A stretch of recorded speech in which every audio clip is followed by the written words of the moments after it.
Hello, everyone. Oh, hi. Oh, hi. My name's Absolute, and welcome to our hardcore world. And today we've got a bit of a problem.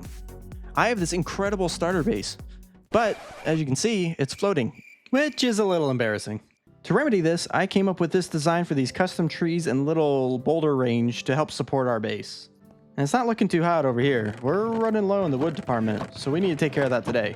And this is my solution, a fully self-sustaining automatic tree farm that has a bone meal farm to supply it. Now I found this super easy to build wood farm by a cult gent that's supposed to be able to do spruce, oak, and birch. And these are all the materials I need to get it done. So now I just gotta figure out where I want to place it into a world. I want to build like a sawmill-ish around it, so it's gonna be a wider, lower build. Maybe over here off the side into these trees could be a good spot. Now, I wish I could teach you how to make this, but I don't have any clue what magic or sorcery is happening here. I'm just following a simple tutorial, which I'll link down below.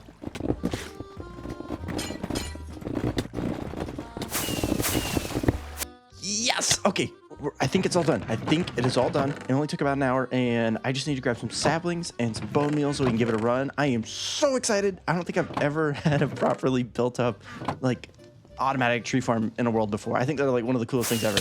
Ow, you didn't see that. All right, let's load this puppy up. It's a little nerve-wracking as we approach the moment of truth. Either this is gonna work or it's gonna blow up spectacularly and waste a lot of time. Okay, first test, please don't die. Yes! Beautiful! Oh my gosh. I don't know how this thing works, but there's sorcery at work, and I love it. I am just realizing there's a bit of a miscalculation. Do you hear that? Every one of those ticks, it's burning bone meal. I don't have a bone meal farm. So we're gonna have to remedy that because I am not spending hours AFKing in the skeleton spawner every single time I need bone meal. Okay, I think the simplest solution is to take 10 minutes and build a automatic bone meal farm, so that way our tree farm is completely self-sufficient and we'll just always be full of bone meal. Bone meal farm is now done, so I just need to hook up an item transfer to kick it over to the tree farm, and I want this to be self-regulated. So I'm gonna set it up so it will detect when the chest is less than full, so the bone meal farm automatically turns on and refills it and then shuts off. Okay, so this lower part should be wired up now. So I have 3 composters producing bone meal and going straight back into the self system to feed itself. I have 4 that are gonna be going over to this auto dropper that will then launch the items into a bubble column and carry it up to the bridge and over to the wood farm. I think 3 is enough to self-sustain, so it should be good to go. But my initial plan is if I take a comparator out of this chest, I think I should be able to run a redstone signal all the way to the other end and have some sort of ladder or like a torch tower to take it down to the bottom, which would tell the piston to take the block out, and that shuts off the machine. Let's see if that works. Now let's test it, hook it up, and if I provide power to it, it should toggle it on, and then the rest of the line going down updates. Ooh. Well, that theory was shut down pretty quick. Okay, we're gonna have to come up with a new method for this. I don't want to look up a tutorial. I want to figure it out on my own. So we're gonna see what I can come up with. But besides that, the bone meal farm is running. We got bone meal shooting up the water column, being taken over to the wood farm. The wood farm's functioning. So I think we're set. So now I'll keep thinking on the on-off system, but in the meantime, I think it's time to start figuring out how I want to cover up this monstrosity that's kind of ugly right now. I need to give it a proper design, backstory, so it can fit into our world. My plan for this area, well, the bone meal area, was to make it kind of like a rustic, small, little like outdoor farmy kind of thing. But I very quickly switched from that because I built the item bridge and it is very narrow, right? And to make it look pretty or design it, you have to have some more space, more blocks, which makes it bulkier, which means the supports need to be bulkier. Otherwise it looks off. And I am finding myself going down a rabbit hole. Now I'm on this idea where I want to have this open path up above that you can fly in and out of the build, which I think is great. So I think I'm just going to let my creative juices flow and see where we land. So I think I settled on this front little runway open hall design with the front arches, although I ran into an issue. Not knowing what the design was going to be when I did the water elevator, it's off-centered, which means these arches are not the same. This one's even and the rest are odds. So I'm gonna have to tear this down, move it over, and I think we're getting onto something here. Everything has been moved over, and I think it looks so much better with the proper spacing up above. I did try swapping out the spruce stairs with some mud bricks, and I'm starting to feel like maybe there's too many tones happening here. I'm gonna probably have to simplify it, but I got the structure down. That's what was important. A few different sessions over multiple streams designing our final build, and we now have a list of materials, and boy is it a doozy. We have to get over 3,000 deep slate, and you know what, maybe that's not a lot to many, but that's a lot to me because I have to mine it all by hand, and I don't have a beacon yet. And not to mention, when I was building all this in creative, I got carried away and I did not remember to stay survival friendly. So we have about 1 million different little blocks and odds and ends that we're gonna have to put together. It's gonna be very tedious. But on the bright side, we need tons of wood, so we get to test out our new farm that we just built. And oh my gosh, this is so much nicer. Oh man, and just look at this. Just after a few minutes, I was able to almost fill up an entire shulker box of spruce. That feels like cheating. We have pretty much all the items that we need bulk of. We have a bunch of random odds and ends and that we just need a few here and there. But it is almost ready to build our masterpiece. I'm so excited. I spent so long designing and building this all in creative. I am ready to see it join our survival world. And if you're enjoying this content, please leave a like and subscribe so that way you don't miss a future upload. I got 1 million ideas that we need to put into action to make this world come alive, and it'd be awesome if you guys were a part of it. Now, enough of that mushy stuff. I got a building to construct. Right. First things first, we gotta tear out this water elevator and move it over 2 blocks. It pays to plan things out, people.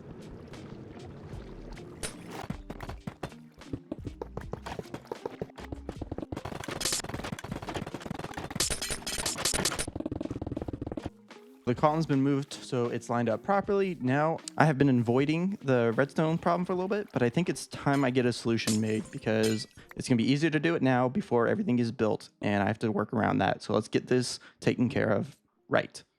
Here's my idea, okay? So when the chest is full, it will reach a maximum of 15, power of 15, which will hit the repeater, which will send out a notice and toggle this dispenser. Okay, so when it's full, it will pick up the water or place it down depending where it's at. This is just an on-off or two-way toggle essentially. The observer down below is going to send a 1-tick pulse to the piston.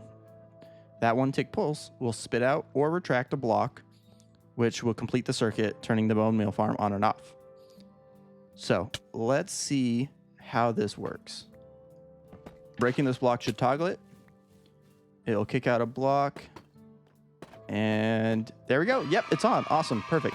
So now when I put this back on, it should shut off.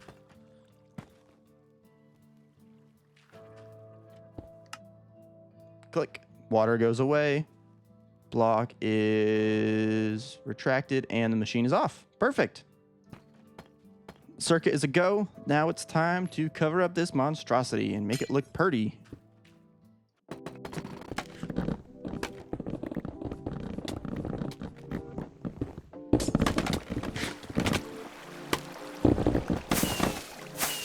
See, it's slowly starting to take shape in my mind, and I'm starting to have ideas of what I want this area to be. So this upper area is going to be like a viewing platform, so you can watch the TNT fall down. This is where the blocks are blown up and then pushed off and collected.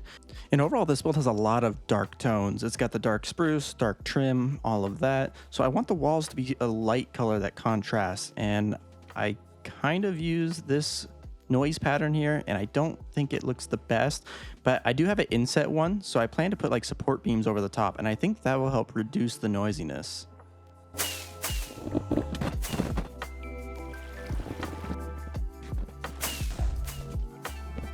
And I had a wonderful idea. Since this upper catwalk is like so open and easy access, I thought it'd be a great place to have the storage silos. So that way I can fly in and out and grab the wood as I need it. And I have light indicators so I can see how full my stock is.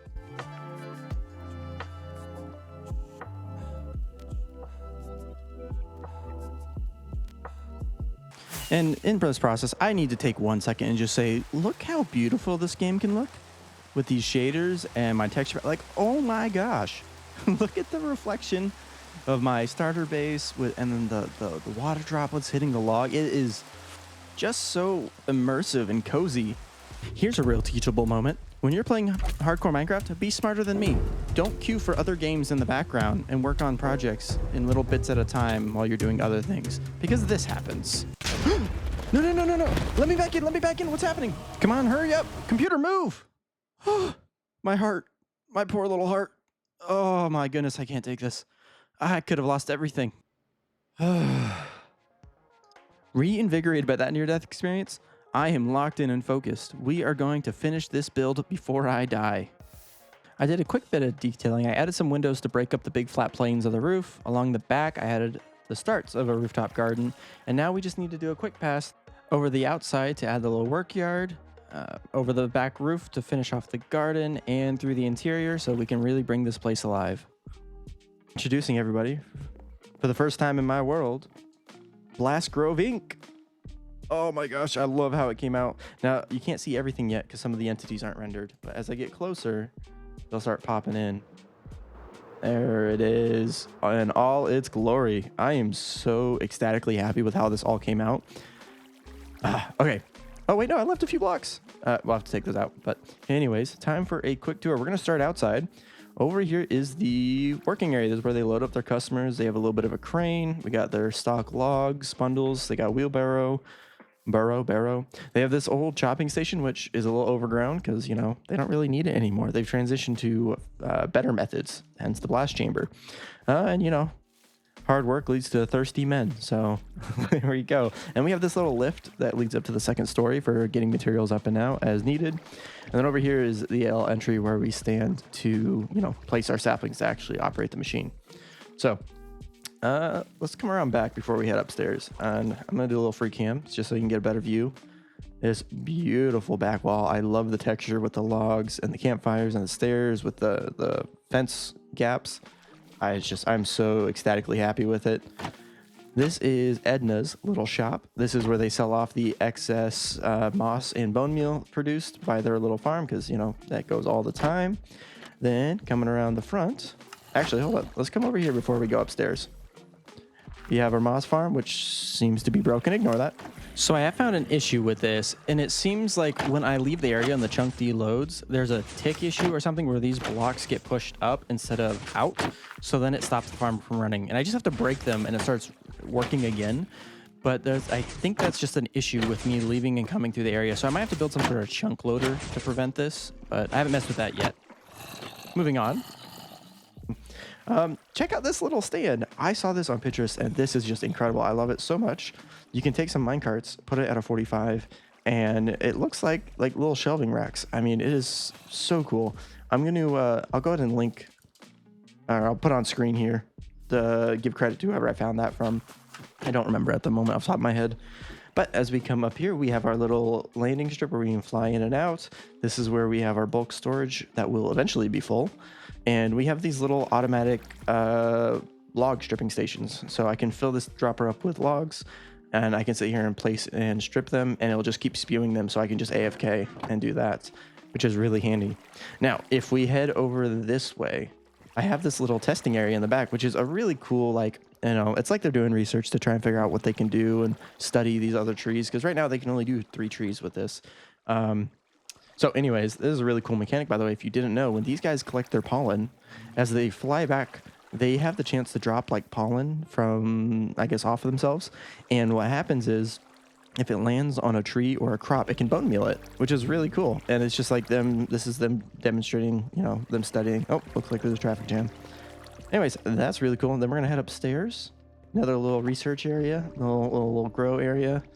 And as we go out back, this is honestly probably my favorite part of the build. I got a little rooftop sanctuary where they can come and chill out at the end of a long, hard day of work. We got a little campfire with this hanging bench with a beautiful view. You can see this right here.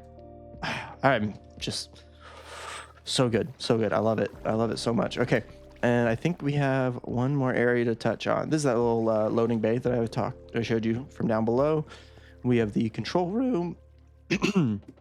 Sorry, I think I'm losing my voice. We have the control room, and up here is the living quarters. We have a little kitchen area. We got some, you know, beverages, and we have some bunks for them to chill out and sleep. And of course, they have to have their balcony with a beautiful view, although it is a little dark right now. And just like that, We now have unlimited wood, and with it, we welcome our new business into the economy, Blast Grove Inc.